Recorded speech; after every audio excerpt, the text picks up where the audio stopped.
इस वीडियो में हम ताश के पत्तों से संबंधित प्रायिकताओं के कुछ उदाहरण हल करेंगे।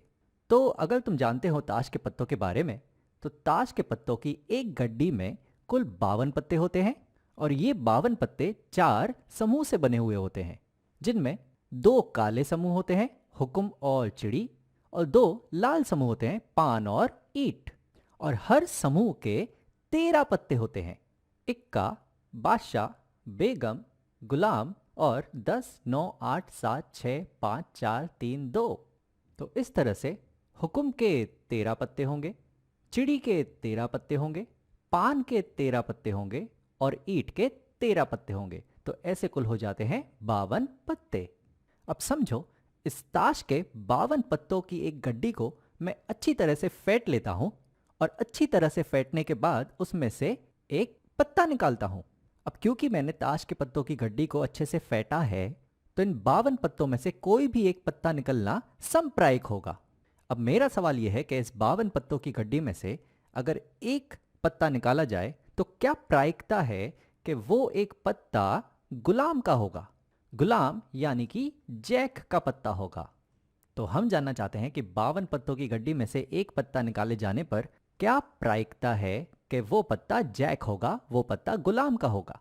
तो क्योंकि पूरे ताश की गड्डी में 52 पत्ते हैं, तो कुल संभावित परिणाम जो हैं वो होंगे 52 और हमारे अनुकूल परिणाम होंगे वो वाले पत्ते जो गुलाम के होंगे। तो बस हमें जानना है कि ताश की पत्तों की गड्डी में कितने गुलाम होते हैं। तो जैसा मैंने कहा था कि हर समूह के 13 पत्ते होते हैं, तो इस तरह से एक हुक्म का गुलाम होगा, एक चिड़ी का गुलाम होगा, एक पान का गुलाम होगा और एक ईंट का गुलाम होगा। तो 52 पत्तों की गड्डी में कुल 4 गुलाम होंगे और ये चारों गुलाम हमारे अनुकूल परिणामों में से हैं। तो हमारे अनुकूल परिणामों की संख्या हो जाएगी 4, क्योंकि 52 पत्तों में से 4 पत्ते गुलाम के हैं, यानी कि जैक के हैं।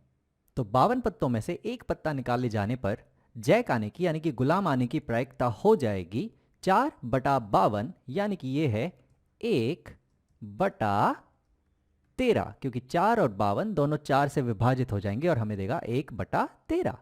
अब इसी तरह से समझो, फिर से हम ताश के 52 पत्तों की एक गड्डी लेते हैं और उसे अच्छे से फेंटते हैं और उसमें से एक पत्ता निकालते हैं। अब मैं जानना चाहता हूं कि क्या प्रायिकता है कि वो पत्ता पान का होगा, यानी कि हार्ट्स का होगा। तो 52 पत्तों में से एक पत्ता निकाले जाने पर हमें यहां पर जाननी है प्रायिकता कि क्या प्रायिकता होगी कि वो पत्ता पान का होगा।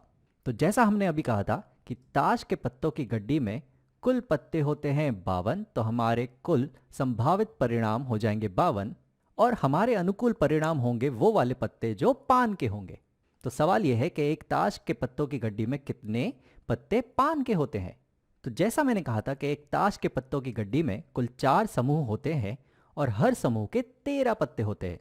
तो यहाँ पर पान एक समूह है और इस पान के यहाँ पर ये 13 पत्ते होंगे और ये सारे पत्ते हमारे अनुकूल परिणामों में से होंगे। तो हमारे अनुकूल परिणामों की जो संख्या है, यानी कि पान के पत्तों की जो संख्या है, वो हो जाएगी 13, क्योंकि ताश की गड्डी में पान के कुल 13 पत्ते हैं।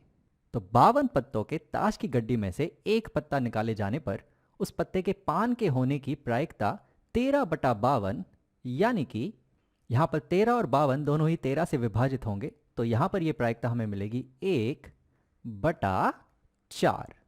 तो ताश की 52 पत्तों की गड्डी में से एक पत्ता निकाले जाने पर उसके पान होने की प्रायिकता होगी 13/52, क्योंकि 52 पत्तों की गड्डी में पान होते हैं कुल 13।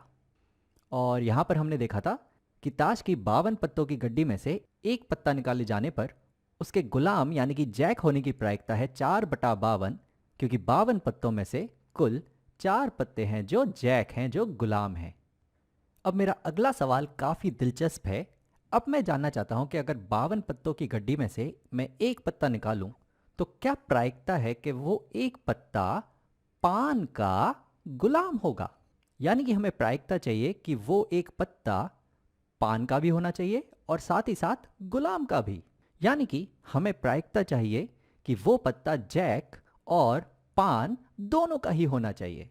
तो यहां पर सवाल ये हो गया कि पूरे ताश की गड्डी में कितने पत्ते हैं जो जैक और पान यानी कि गुलाम और पान एक साथ हैं। यानी कि हम ढूंढ रहे हैं पान का गुलाम।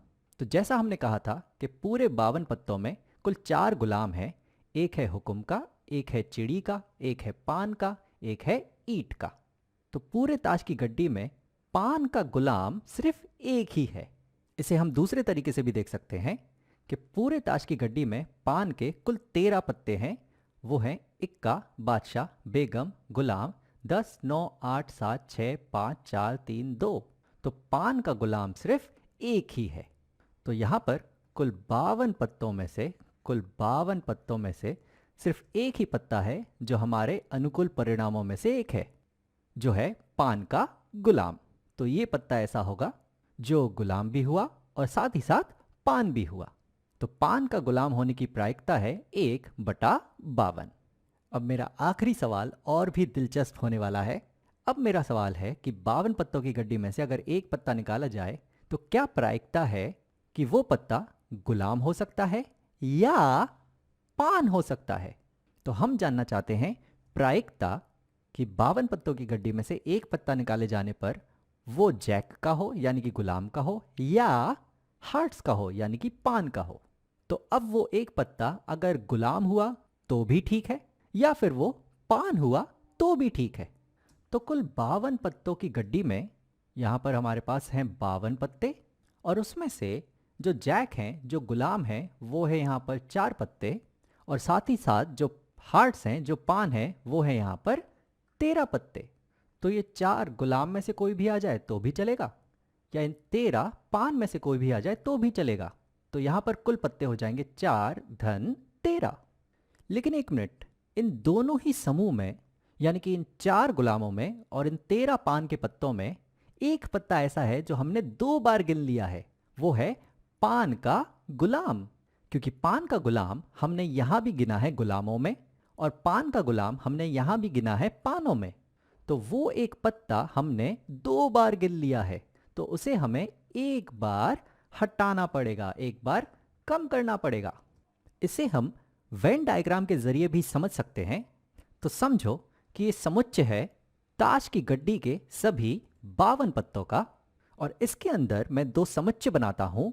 एक होगा गुलाम का यानी कि जैक का और एक होगा पान का यानी कि हार्ट्स का। तो यहां पर ये आ गए 2 समुच्चय। इनमें से ये जो नीला समुच्चय है ये है गुलामों का, जैक का, जो कुल होते हैं 4। तो मैं यहां लिख देता हूं कि ये जो समुच्चय है ये है जैक का और ये कुल होते हैं 4। और उसी तरह से ये जो लाल वाला समुच्चय है ये समुच्चय है पान का यानी कि हार्ट्स का, जो कुल होते हैं 13। तो मैं यहां लिख देता हूं कि ये लाल वाला जो समूह है ये है पान का, जो कुल होते हैं 13। तो यहां पर ये 4 पत्ते हो गए गुलाम के और ये 13 पत्ते हो गए पान के। लेकिन यहां पर एक पत्ता ऐसा भी है जो दोनों समुच्चयों में आता है, जो है पान का गुलाम।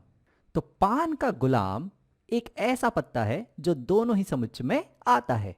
तो जब हम 4 गुलामों को गिनते हैं और 13 पानों को गिनते हैं तो ये जो पान का गुलाम है ये 2 बार गिन लिया जाता है, गुलाम के समुच्चय में भी और पान के समुच्चय में भी।